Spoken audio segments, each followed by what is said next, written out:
kita itu sebagai coach, hal terpenting itu bukan speaking tapi listening.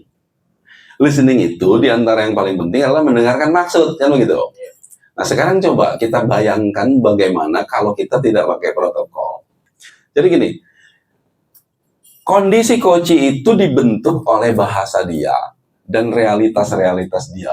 Yang ini saling mempengaruhi, gitu. Dalam coaching kita pengen tahu si coaching itu kayak apa sih situasinya. Situasi itu dibangun oleh bahasa dia dan realitas yang melingkupi hidup dia, gitu kan? Kita berusaha menangkap maksud ini, yang dia ini itu berinteraksi dengan ini, kombinasi totalnya adalah keadaan coaching. Jadi kalau ini kan kita bermaksud memahami maksud bahasa coaching, tapi itu berinteraksi dengan realitas coaching. Kombinasi itu namanya keadaan coaching. Jadi kita mau mendengar itu bukan cuma maksud dari bahasa coaching, tapi maksud dari keadaan coachingnya, gitu. Sekarang bayangkan seorang coaching ya, di dunia ini ada berapa macam bahasa? Ada berapa macam bahasa daerah? Bahasa tubuh. Berapa banyak dialek? Belum lagi penggunaan gaya bahasa. Belum lagi grammar. Sementara realitasnya juga begitu. Nggak bisa ketebak. Kombinasi ini bisa dibilang tidak terhingga. Itulah makanya orang mengatakan begini, berhentilah menghakimi orang. Berhentilah untuk merasa tahu tentang orang lain. Kurangilah merasa bahwa kita paham situasi orang. Because we know nothing. Daripada kita bilang begini, gue paham kok maksud lo. Ya, gue ngerti. Lebih baik dibalik gini, gue nggak terlalu paham maksud lo, tapi gue berusaha berempati, bikin gue ngerti. Gitu. Bantu saya untuk mengerti. Iya, bantu gue ngerti situasi lo. Gitu ya. Jadi kita tidak lagi punya kecenderungan untuk menghakimi, punya kecenderungan untuk blaming, judging dan seterusnya gitu loh. Kenapa? Kita ini nggak pernah tahu orang sebenarnya seperti apa. Belum lagi ngomong pengaruh sejarah hidup dia. Luka batin. Iya, luka batin. Yang itu semua tidak bisa terwakili hanya oleh bahasa. Sehingga cara untuk mengerti itu yang dianjurkan orang adalah ya sudah, nggak usah hakimin, belajar empati dan belajar mengerti. Kata Stephen Covey, seek first to understand, then to be understood. Belajarlah ngerti dulu, baru mintalah dimengerti. Kenapa? Karena kita tidak pernah tahu orang itu sudah melewati apa di dalam hidupnya. Nah, coaching juga sama. Jadi, kita harus menyeimbangkan antara ketegasan-ketegasan kita sebagai seorang coach dengan cinta dan ketulusan kita kepada dia. Gitu. Paham ya? Inilah yang jadi alasan kenapa kita itu harus lebih empatik. Inilah alasan kenapa Anda diminta menjadi coach 3 bulan. Biar Anda tahu rasanya. Gitu. Sehingga sebagai coach, pada akhirnya kita akan menjadi coach yang lebih tulus, lebih punya perhatian. Tapi pada saat yang salah, kita ketat pada prosedur eksekusi. Jadi jangan cuma nanti muncul baiknya doang, tapi eksekusi amburadul ya. Anda itu penuh cinta tapi eksekusi amburadul, atau eksekusi jalan tapi orang nggak merasa dicintai gitu. Itu yang penting ya.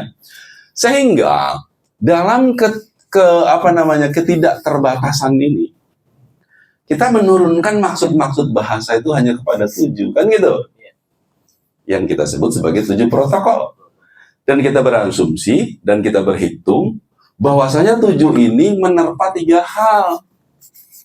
Sehingga lebih sederhana kan? Tapi coba perhatikan. 7 ini kombinasinya berapa? 3 ini kombinasinya berapa? Kan begitu. Kalau kita mau bicara kombinasi kan ini tolong koreksi ya kalau matematika saya. Matematika saya salah. Kalau 7 ini kombinasinya kan biasanya, kalau 7 ini adalah N, maka kombinasinya adalah 2 pangkat N min 1. Dari 7 itu. Dari 3 ini kan sama. Kalau N-nya 3, berarti 2 pangkat 3 min 1. Itu kombinasinya. kombinasi keadaan coaching yang kita pengen pahami, kan gitu ya. Secara algoritma dan matematika ada sejumlah itu. Bahkan kalau ini dikombinasikan lagi, itu kan berarti 2 pangkat 10 min 1. Betul nggak?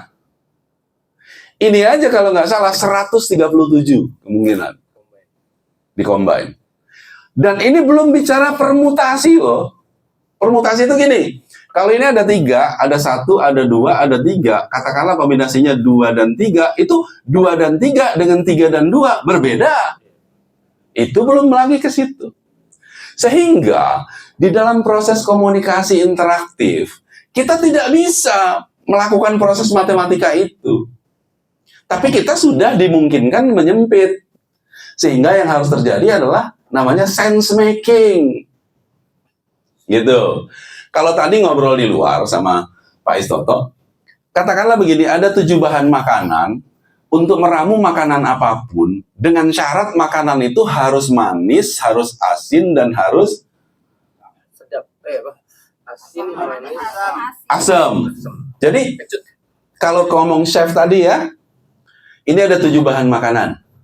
Silakan ramu makanan apapun, tapi 3 hal harus ada. Manis, asin, asam.